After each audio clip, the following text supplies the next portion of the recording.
卡倒买起的电风报告无限期，这是咧彰化碧头乡公所的清洁队，一个清洁队员免师傅教，家己通，甲回收无碍电风卡踏车柜整理了，搁再利用，一寡送互有需要、厝内较歹过家庭。民众若是开钱买一台电风卖50块银，报告无限期。试看负责修理。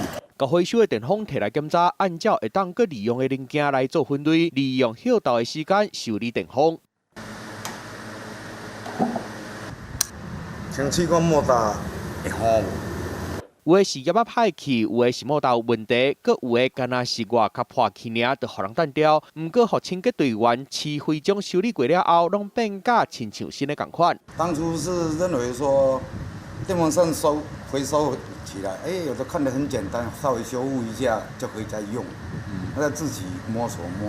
电风新品区搁有卡踏车区，市徽章伫碧头乡清洁队做司机已经有27年啊。看到回收回来这电风搁有卡踏车，有的农业搁真新，单调真拍算，所以就家己修理看卖，结果就学会晓一门功夫。我们是那个免费维修，终身保护。